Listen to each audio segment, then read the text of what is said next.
नमस्कार दोस्तों, कैसे हैं आप लोग। मैं भुवन तड़ागी द लॉ टॉक्स में फिर एक बार आपका स्वागत करता हूं। दोस्तों, आज की वीडियो बेहद इंपॉर्टेंट है। सीएस के जो स्टूडेंट हैं जिनकी ट्रेनिंग ऑलमोस्ट कंप्लीट हो गई है और जिनके एग्ज़ाम्स भी क्लियर हो चुके हैं, केवल मेंबरशिप उनका पेंडिंग है।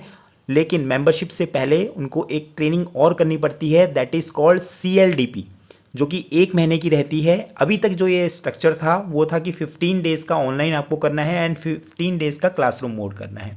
तो इस स्ट्रक्चर में थोड़ा चेंज लेके आए हैं और ये कब से इम्प्लीमेंट हो रहा है इसके बारे में हम डिस्कशन करेंगे। तो ये इंपॉर्टेंट जो अनाउंसमेंट है ये एक्सटेंशन की है। तो ये एक छोटा सा अपडेट है कि इस डेट को, जो इसकी इफेक्टिव डेट थी, उसको चेंज कर दिया गया है। और ये अनाउंसमेंट जो आई है 1 अक्टूबर, हालांकि आपको पता चल गया होगा इस अनाउंसमेंट के बारे में, फिर भी इसको डिस्कस कर लेते हैं। तो अर्लियर क्या अनाउंसमेंट आई थी, पहले उसको डिस्कस करते हैं फ्रेंड्स। तो ये अनाउंसमेंट अभी रिसेंट में निकाली थी ICSI ने। 27 सितंबर को ये अनाउंसमेंट कर रहा था कि 1 अक्टूबर के बाद जो कि CLDP होता है वो 2 फेजेस में किया जाएगा, क्लासरूम मोड, नॉन रेजिडेंशियल और रेजिडेंशियल। ठीक है, इन्होंने कहा कि 1 अक्टूबर 2025 के बाद जितने भी स्टूडेंट हैं जिन्होंने who have to undergo the previous 15 days CLDP online और वेबिनार मोड, जिनको अटेंड करना रहता था, जिन्होंने अभी किया नहीं है, shall have to undergo CLDP in phase 1 15 days CLDP mode non residential. मतलब जो ऑनलाइन वाला होता था उसको ख़त्म करके ये कह रहे हैं कि केवल क्लासरूम मोड ही करना पड़ेगा। ठीक है, उसके बाद जितने भी स्टूडेंट थे जिन्होंने ऑनलाइन कर लिया था, ठीक है, ऑनलाइन 15 डेज़ का कर लिया था, अब उनको ये क्लासरूम मोड वाला तो नहीं करना, लेकिन रेजिडेंशियल मोड वाला आपको करना है। मतलब रेजिडेंशियल का मतलब होता है कि आपको CCGRT का जो सेंटर जो ICSI के हैं, अभी सभी जगह नहीं है, केवल दिल्ली में अभी मानेसर में बन रहा है, मुंबई में है और बेंगलोर में है। इस तरह से ये जो सेंटर्स हैं, इन्हीं सेंटर्स में जाकर आपको क्लासरूम मोड में ये ट्रेनिंग कंप्लीट करनी पड़ेगी।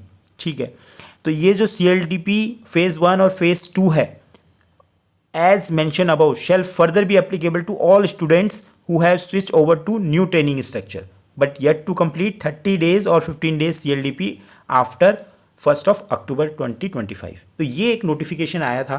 ठीक है, तो इसके बाद जो कि स्टूडेंट तैयार नहीं थे रेजिडेंशियल के लिए, क्योंकि इतना दूर दूर से जो स्टूडेंट आते हैं उनके लिए पॉसिबल नहीं है कि सीधा वो दूसरे स्टेट में जाके रेजिडेंशियल करे। तो ICSI ने इस चीज़ को समझा और इसके लिए एक्सटेंशन दिया। और एक्सटेंशन में ये कह रहे हैं कि students are hereby inform that date of implementation of revise mode of 30 days CLDP phase 1 और फेज़ 2, जो क्लासरूम मोड और रेजिडेंशियल मोड है, stands extended and shall be implemented from 17 November 2025। मतलब ऑलमोस्ट 1.5 महीने का टाइम दे दिया है। मतलब जो अभी जो एग्जिस्टिंग में जो बच्चे हैं तो कैसे वो दूसरे स्टेट में जाएंगे, तो इसलिए ICSI ने 1.5 महीने का टाइम और लिया है, और सो दैट कि हो सकता है कि हर स्टेट में ये रेजिडेंशियल करवा पाए।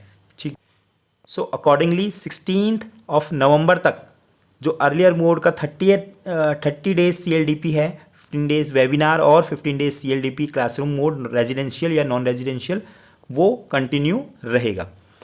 16 तारीख के बाद 17 तारीख से वो अबॉलिश हो जाएगा, फिर केवल आपको रेजिडेंशियल वाला ही आपको मिलेगा फ्रेंड्स। अगर आपका ऑनलाइन हो गया होगा फिर भी आपको रेजिडेंशियल करना पड़ेगा 15 डेज़ का। तो ये कुछ अपडेट है ICSI ने स्टूडेंट्स के लिए निकाली है। तो all the best students. Residential mode भी काफ़ी अच्छा होता है, अगर आपको मौका मिले तो आपको रेजिडेंशियल करना चाहिए। तो चलिए, आज की वीडियो में इतना ही, फिर मिलते हैं इसी तरह की नई अपडेट के साथ।